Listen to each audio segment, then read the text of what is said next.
Natalan sama Lebaran bareng gitu ya. Amin. Coba apa yang akan terjadi gitu di Indonesia. Oke, kita lihat Kisah Para Rasul 1 ayat yang ke-6 mulai dari 6 sampai 11. Yesus terangkat ke surga. Maka bertanyalah mereka yang berkumpul di situ, Tuhan, maukah engkau pada masa ini memberikan kerajaan bagi Israel? Jawabnya, engkau tidak perlu mengetahui masa dan waktu yang ditetapkan Bapa sendiri menurut kuasanya. Tetapi kamu akan menerima kuasa kalau Roh Kudus turun ke atas kamu, dan kamu akan menjadi saksiku di Yerusalem dan di seluruh Yudea dan Samaria dan sampai ke ujung bumi. Sesudah ia mengatakan demikian, terangkatlah ia disaksikan oleh mereka dan awan menutupnya dari pandangan mereka. Ketika mereka sedang menatap ke langit, waktu ia naik itu tiba-tiba berdirilah dua orang yang berpakaian putih dekat mereka dan berkata kepada mereka, hai orang-orang Galilea, mengapakah kamu berdiri melihat ke langit? Yesus yang terangkat ke surga meninggalkan kamu akan datang kembali dengan cara yang sama seperti kamu melihat dia naik ke surga. Garis bawahi di mana ayat yang 11. Dan berkata kepada mereka, hai orang-orang Galilea, mengapakah kamu berdiri melihat ke langit? Yesus ini yang terangkat ke surga meninggalkan kamu akan datang kembali. Ada amin? Gereja GBI mempercayai bahwa Yesus akan datang yang kedua kali. Maka saya akan kasih tema fokus di mana mempersiapkan kedatangan Tuhan yang kedua kali. Mempersiapkan diri menyambut kedatangan Tuhan yang kedua kali menjadi tema khotbah pagi hari ini. Kenapa Tuhan? Saya pikir Tuhan mau suruh saya khotbah tentang kenaikannya, saudara ya. Tapi saya akan singgung nanti sedikit tentang kenaikannya. Tetapi kalau kenaikannya, saudara, kenapa saya tanya Tuhan, apa sih yang saya mau sampaikan? Ini kan saya awalnya punya tema yang lain, kemudian menyusul Yesus terangkat ke surga. Berikutnya, ini hati kok Sabtu yang lalu saya ikut APT. Itu ada jam 3 pagi sampai jam 6. Ada yang ikut nggak tuh Sabtu jam 3 pagi? Itu ada Susan Hetting, itu hamba Nabiah yang dari luar itu kan masuk ke, dan beliau memberikan pesan, menyampaikan pesan bahwa hari-hari ini kita harus fokus kepada kedatangan Sang Mempelai. Lalu fokus yang kedua, jangan lupa waktu Yesus sudah datang kedua kali harus terjadi penuaian jiwa besar-besaran. Nah, waktu saya dengerin pesan-pesan itu, saya rasa saya mimpi jam 6 sampai jam 7 itu selesai. Ada waktu 1 jam saya itu merenung sebentar. Nah, waktu merenung sebentar itu ternyata saya mimpi, kan? Dan mimpi itu nggak bisa hilang dari ingatan saya. Kemudian saya saksikan kemarin itu di Sabtu. Karena saya senang sekali ikut di Sabtu pagi yang revival Eropa, kan? Itu 3 jam, itu adalah quality time di mana saya rasain bagaimana menikmati hadirat Tuhan di saat pikiran saya masih bersih, kemudian suasana rumah masih sunyi, saya bisa di kamar sendiri, saya bisa bertepuk tangan, saya bisa tertawa, saya bisa menangis, dan itu waktu-waktu yang saya tuh bisa menikmati. Dan saya sudah lama ikut, tapi baru kemarin pagi itu hostnya ternyata memperhatikan saya. Tiba-tiba setelah di porsi itu saya langsung disorot gitu loh, langsung dimunculkan gambar saya ke permukaan, terus diperkenalkan, coba tolong perkenalkan namanya dari siapa, dari mana gitu ya, apa yang kau rasakan selama mengikuti APT gitu ya. Jadi saya cerita gitu. Dan Minggu dan Sabtu yang lalu itu saya sekejap tidur, itu belum jam 7 saya juga sudah terbangun. Satu mimpi, saya mimpi ada banyak orang terbang, lalu saya dengar ada seseorang berkata Ranger gitu ya. Terus tiba-tiba saya juga naik gitu. Begitu saya naik ke atas, saya bisa melihat ke bawah, ada bumi, ada laut, saya tuh di atas gitu. Terus ada lautan, di lautan itu ada airnya tuh naik, dan banyak manusia, banyak orang di sana tergulung, dan gunung-gunung itu pada retak-retak, kan? Dan saya kaget gitu. Begitu, tapi di atas saya rasain waktu di atas tuh hati saya tuh sukacita gitu. Tapi biar ke bawah saya ngeri gitu. Tapi dalam sekejap saya sudah berada di sebuah di bumi lagi gitu, tapi ada 2 oknum di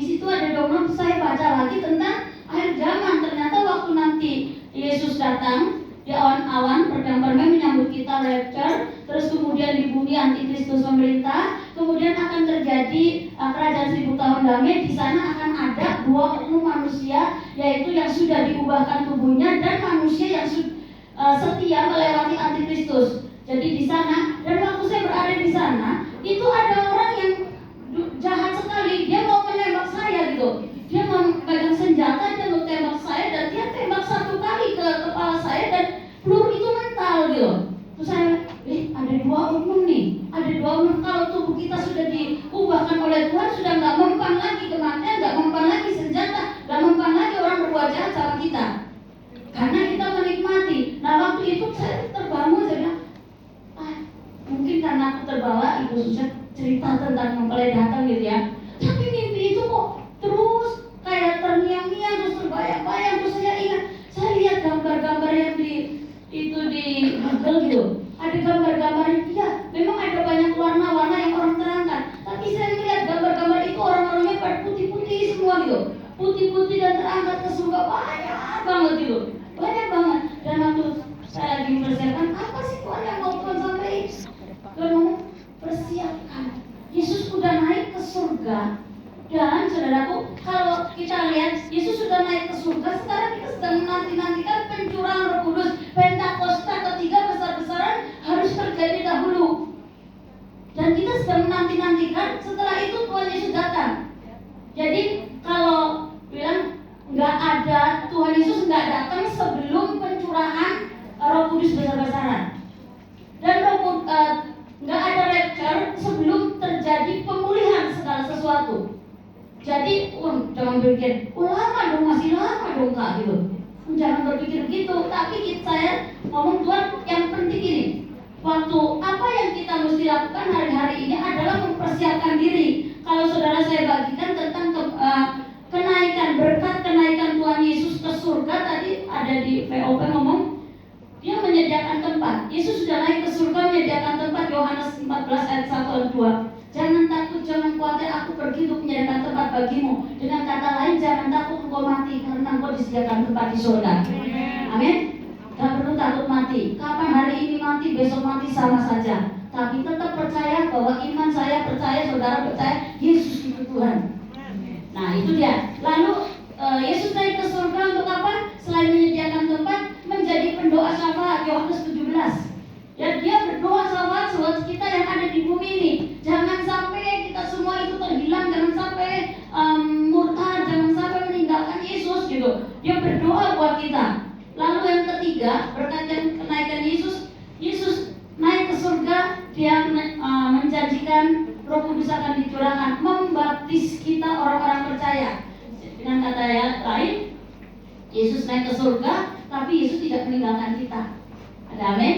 Bilang Yesus akan pergi untuk kembali. Nah, habis itu menjemput kita. Wahyu 22 itu Yesus akan datang untuk menjemput kita kembali. Jadi itu berkatnya. Ya sekarang itu kan bagiannya Tuhan Yesus. Tuhan Yesus mengerjakan itu semua, menyediakan tempat, berdoa syafaat, kemudian membaptis dengan kita dengan Roh Kudus, menjemput kita. Itu bagiannya Tuhan Yesus. Sekarang bagian kita yang ada tinggal masih di bumi ini dalam menantikan pencurahan Roh Kudus, dalam menantikan kedatangan Tuhan. Apa aja yang kita perlu perbuat hari-hari ini? Ada banyak persiapan. Alkitab menyinggung banyak persiapan untuk menjadi mempelai Kristus. Apa yang harus kita perbuat? Tetapi saya tidak akan banyak-banyak. 4 poin saja saya akan belajar bersama-sama saudara di dalam mempersiapkan kedatangan Tuhan yang kedua. Yang pertama, Hagai 1 ayat 7. Hagai 1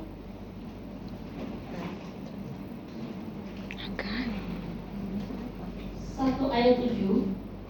Beginilah firman Tuhan semesta alam, perhatikanlah keadaanmu. Ada amin? Perhatikanlah keadaanmu. Ini saat yang paling tepat bagi kita untuk memperhatikan keadaan kita masing-masing. Jadi apa yang masih kurang nih hari-hari ini dalam hidup kita? Ya ini kan ngomong ya, Alkitab sering ngomong ini adalah COVID-19, terjadi banyak bencana-bencana alam sekarang ini. Kemudian perang di Gaza, Yerusalem mau ditembakin gitu ya. Tapi saudaraku, dan kemarin saya lihat banyak mayat lihat di India yang terapung-apung di sungai itu ya. Dikatakan ada yang ngomong Perdana Menteri India ini idiot gitu saudara. Karena dengan adanya dia menyepelekan COVID-19, akhirnya rakyat diizinkan ada ini tuh upacara di Sungai Gangga rame-rame kayak begitu. Akhirnya sekarang tsunami COVID-19 melanda ke sana, kemudian banyak korban jiwa. Dan itu saudaraku kalau kita lihat, dan sekarang bencananya bukan cuma di sana. Sekarang Indonesia bencana alam pun makin gencar terjadi. Gempa gitu ya, di mana kemarin baru-baru Nias ya. Dan Nias Senayan, gempa lagi di mana-mana. Jadi kalau ngomong lihat keadaan dunia, keadaan alam hari-hari ini udah ditulis di Alkitab, menjelang kedatangan Tuhan terjadi banyak bencana-bencana alam, peperangan di mana-mana sudah terjadi. Kita sekarang sudah hidup di akhir zaman. Nah, tapi jangan terus gimana dong kita ya? Bagaimana dong kita? Ya, saya Tuhan ngomong, hadapi gitu. Hadapi, jangan takut. Kalaupun kamu mati, kamu udah disediain surga gitu ya. Jadi jangan takut, hadapi dan percaya. Bulan lalu saya khotbah, ada yang masih ingat? Dipelihara Tuhan di masa krisis.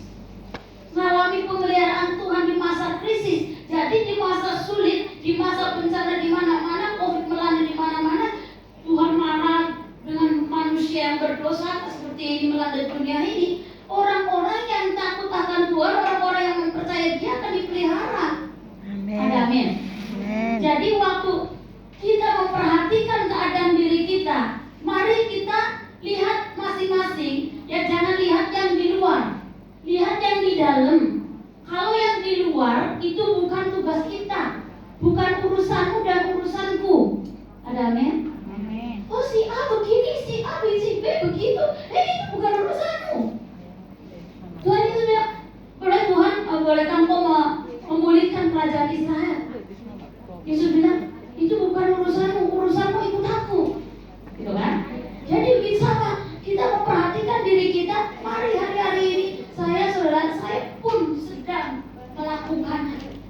Saya mengikuti kelas-kelas pelajaran-pelajaran di mana itu mengoreksi, membersihkan hati saya, membersihkan ego, sisi-sisi gelap ego saya, di mana saya selesaikan, saya cabutin, ya, saya bereskan, saya akui, saya lepaskan pengampunan. Itu sedang saya lakukan hari-hari ini, saudara. Karena saya nggak mau fokus dengan orang-orang yang di luar gitu. Karena saudaraku ya, ada orang-orang yang mudah sekali mengomentari segala sesuatu yang dilihat. Saya udah ngomong, kita di APT itu kita ini mendukung. Ada amin nggak? Mendukung, tidak punya hak mengomentari yang khotbah, yang worship, yang ini, yang itu. Sedang kita di sana mendukung. Nah, kalau kita mengomentari orang-orang yang sedang di pelayanan di mimbar, apa yang kita dapetin? Sampai di sini memang nggak? Jangan jadi orang yang mudah sekali mengomentari segala sesuatu. Saya bilang, saya ini lagi belajar membersihkan diri saya. Ketika saya mendapati orang-orang seperti itu, kemudian saya omongin dan dia tidak berubah, apa yang saudara perlu lakukan? Apa yang saudara perlu lakukan? Berdoa? Coba tunjuk berdoa. Berdoa udah cukup? Berdoa udah cukup belum? Saya ngomong, berdoa iya pasti, tetapi saya harus menjaga diri saya. Jadi saya tidak melibatkan diri. Biarkan dia mau mengomari, tapi saya nggak ikut-ikutan. Itu namanya Anda menjaga diri. Karena kalau kamu ngomongin, itu bukannya jadi diam, makin berantem, makin adu kepintaran, makin debat. Dan ini bahaya sekali, saudara. Jadi saya akan memilih diam, saya diemin, dan teman-teman yang pada melihat saya cuma ngomong. Saya ngomongin sama tim saya di Tino 2.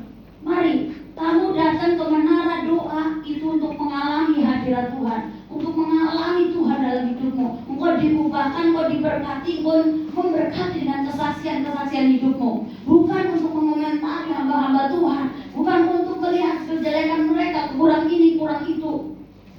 screenshot ke sana kemari. Heran saya.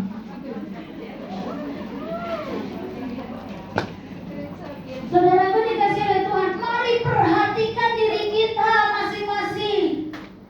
Kalau saya datang sama Tuhan ke APT Menara Doa, saya bawa hati saya, urusannya saya dengan Tuhan. Saudara, hari-hari ini Tuhan ingatin saya, waktu kita dipanggil oleh Tuhan, saya ingat waktu saya dipanggil oleh Bapak Gembala, kemungkinan saya bisa mengajak Kak Yopa, yuk Kak Yopa temenin saya ketemu Papi. Tapi pada waktu nanti saya dipanggil oleh Tuhan, apakah saya bisa mengajak orang yang paling dekat saya untuk nemenin saya ketemu dia? Enggak kan? Urusannya kita masing-masing hari ini sama Tuhan. Waktu saya mempersiapkan diri, kalau Tuhan panggil saya akan pergi sendirian, walaupun rame-rame mungkin bisa hari ini bersamaan meninggal gitu ya. Tapi kan nanti kesannya bisa-bisa ketemunya. Apa mau Tuhan temunya aja sekalian banyak gitu ya. Saya yakin satu-satu kita akan menghadap Dia untuk mempertanggungjawabkan apa yang kita lakukan di bumi. Amin. Jadi hari-hari ini kita memperhatikan keadaan. Mari kita koreksi diri, apa yang masih kurang dari hidup kita, apa yang masih jelek ini di dalam hati kita, apa yang masih jelek di pikiran-pikiran kita. Bertobat, kalau sadar perbaiki, bertobat akui, tinggalkan, maju lagi. Amin. Memperhatikan keadaan. Yang kedua, apa yang harus kita lakukan? Matius, loncat ke perjanjian baru. Matius 25. Ya. Dari HG perjanjian, saya ngomong perjanjian lama maupun perjanjian baru sama-sama menyatakan bahwa Yesus akan datang yang kedua kali. Ada amin ya? Matius 25. Itu tentang cerita gadis-gadis yang bijaksana, gadis-gadis yang bodoh. Saya nggak ajak saudara baca, tapi saya mau ceritakan sedikit. Saya yakin saudara akan baca lengkapnya di situ, sudah baca bagaimana menjadi gadis yang bijaksana. Menjadi gadis yang bijaksana dikatakan, setuju nggak? Sama kita semua orang-orang percaya Tuhan. Tetapi yang membedakan yang kelima, yang gadis yang bijak itu membawa obor, apinya nyala, tapi dia juga membawa persediaan minyak. Tapi yang bodoh enggak, cuma bawa api saja, cuma bawa semangat gitu, on fire. Nanti minggu lembek lagi, loyo lagi. Tapi saudara pernah, kalau saya tadi lagi merenungin kayak gini, saudara pernah yang bawa HP kan ya? HP kan saudara bawa persediaan charge-nya pakai apa? Power bank. Nah, jadi begitu power bank dibawa, Anda gak khawatir kehabisan baterai sampai nanti malam pulang, begitu kan? Begitu juga hidup kita sama Tuhan, hubungan kita sama Tuhan menjaga kita menjadi gadis bijaksana, tapi juga bijak sini, gak cuma bijaksana. Bijaksana, bijak sini, artinya hidup kita tuh seimbang, saudaraku. Seimbang itu bukan 50% di dunia, 50% ke surga. Tidak, tapi saudara harus bisa menempatkan prioritas hidupmu pada tempatnya masing-masing. Kalau waktunya engkau harus serius di Menara Doa, ya seriuslah di sana. Waktunya engkau main HP, ya main HP lah gitu kan. Nah, bijaksana, pelita menyala, minyaknya penuh, semangatnya berkobar-kobar. Kemudian minyak itu berbicara tentang Roh Kudus. Kita masuk ke Menara Doa, kita minta pengurapan, diurapi, double porsi turun atas kita, memampukan pelayanan kita, memampukan pekerjaan kita, memampukan dari dalam itu, memampukan hidup kita berbuah-buah. Bijaksana, seimbang, menjaga keseimbangan dalam hidupnya. Aku ikut Tuhan sungguh-sungguh, waktunya sungguh-sungguh sama Tuhan. Kalau aku harus bekerja, ya bekerjalah. Jadi saya pernah dengarkan pesannya Mbak Tuhan ini. Jangan tiap Zoom itu kamu ikutin. Nanti Zoom sana, Zoom situ. Lama-lama bukan jadi zombie. Saya ngambil saudara. Atur waktumu yang paling engkau bisa menikmati dalam hadirat Tuhan. Kalau itu cuma cukup 1 jam di sana, kau harus mendapatkan sesuatu dari Tuhan. Kau harus bisa mendengar quality time kita dengan Tuhan. Daripada 24 jam Anda cocok telinga kerja sambil dengerin, apakah itu masuk? Saya yakin enggak semua masuk. Karena saya tahu, saya dengerin khotbahnya Pak Niko di MDBG dari A sampai Z, yang tertinggal di ingatan saya cuma satu ayat.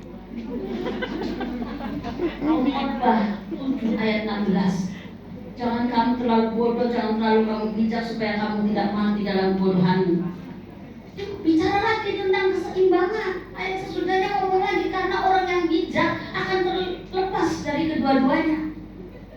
Jadi saudara dikasih oleh Tuhan, waktu saya mulai mengatur waktu-waktu penting saya untuk saya mengalami dan bisa mendengarkan rema, bisa bicara dan menikmati Tuhan, saya merasa bekerja dengan bebas, kemudian kemana-mana dengan senang gitu lah, jadi ringan gitu. Nah ini yang kedua, kita menjadi gadis yang bijaksana, bijaksini, hidup kita seimbang. Ibrani yang ketiga, Ibrani 12. Ibrani 12 ayat yang ke-14.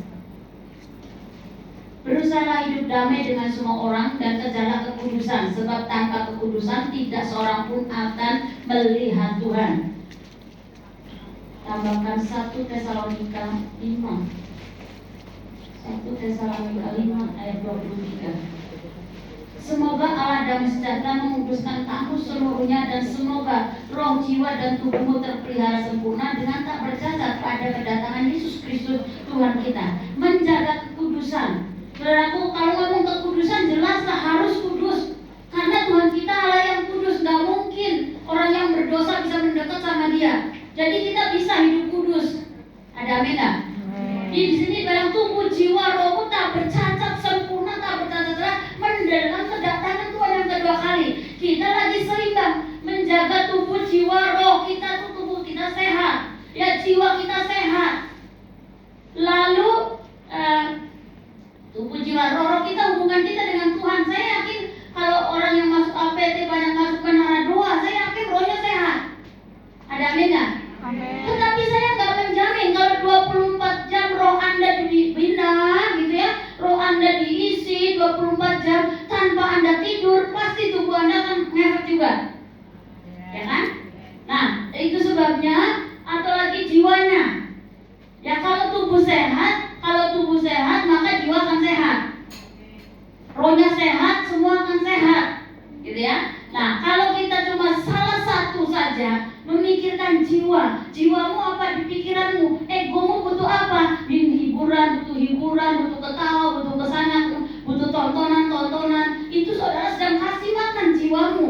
Tapi waktu kita sedang memberikan makanan ke fisik kita, Anda rajin jalan pagi, Anda rajin yoga begitu ya, exercise, itu tubuh kita lagi dibina untuk jadi sehat. Roh kita melalui baca firman, melalui menara doa, saudara sedang memberikan makan, mengisi roh kita hubungan dengan Tuhan. Dan saya yakin ketika kita lebih banyak, ketika lebih banyak kita memberi makan roh, maka itu jiwa itu akan lambat tapi pasti. Itu yang kesukaannya tadinya nonton film Korea, karena diganti APT gitu ya. Akhirnya apa? Koreanya lama-lama nyingkir, ambil alih rohnya gitu ya. Rohnya mengambil alih. Senangannya menara doa, senangannya baca Alkitab. Kalau saudara sekarang ini kan gampang sekali ya, saudara nggak bisa baca Alkitab, duduk diam nggak perlu, karena saudara bisa dengerin juga, pakai audio juga bisa.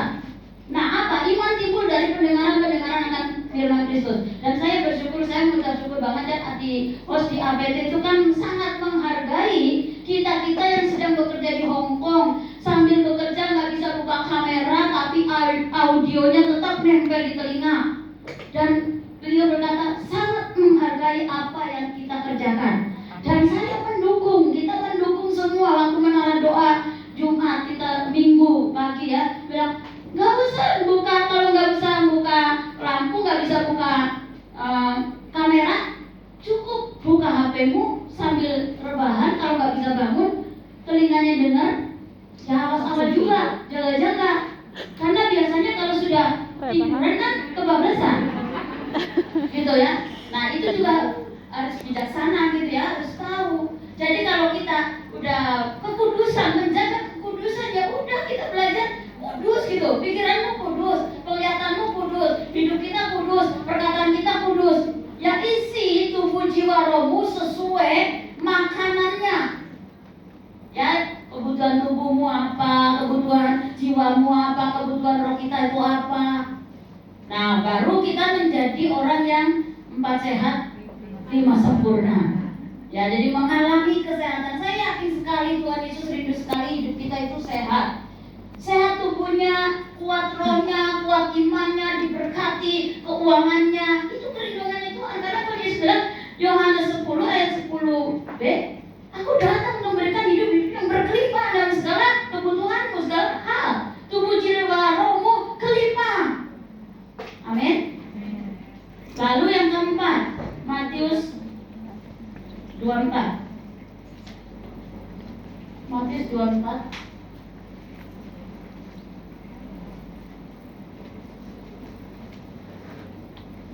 ayatnya mulai ke 45.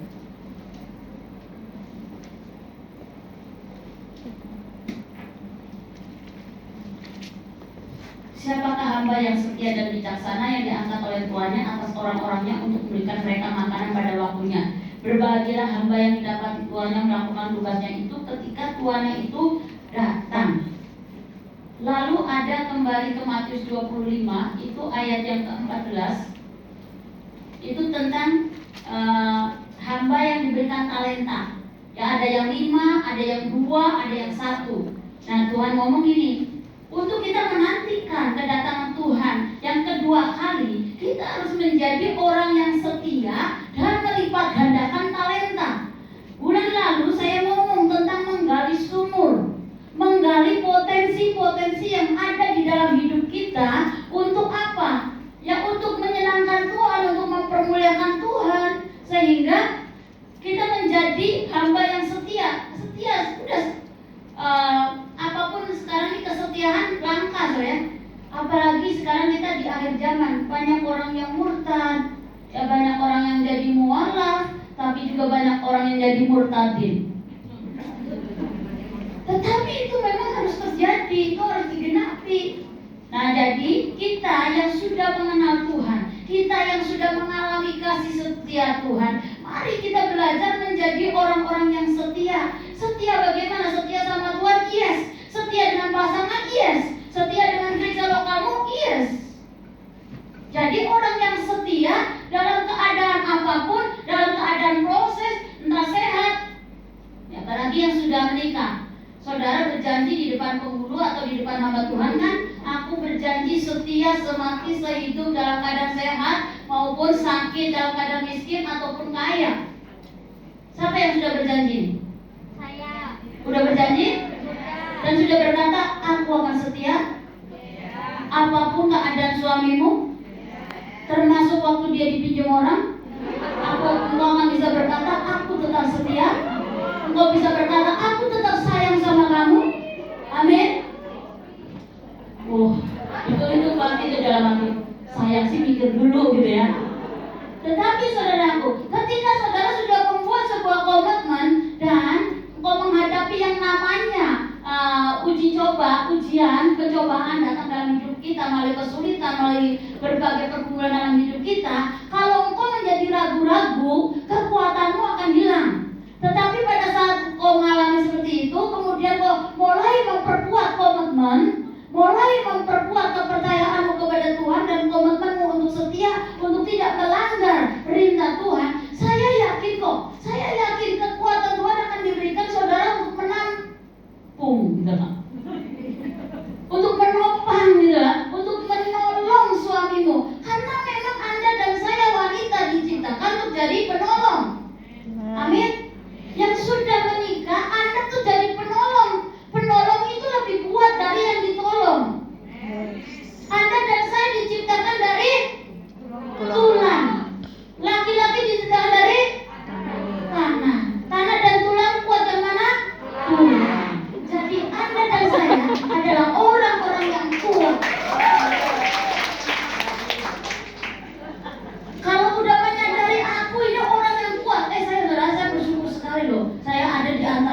mulai kesaksian keluar lah ya. Saya mulai banggain ya.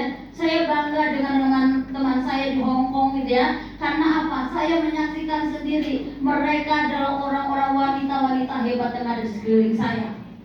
Gak cuma terkenal sebagai pahlawan devisa, tetapi pahlawan keluarga, pahlawan yang dipakai oleh Tuhan, bahkan kuat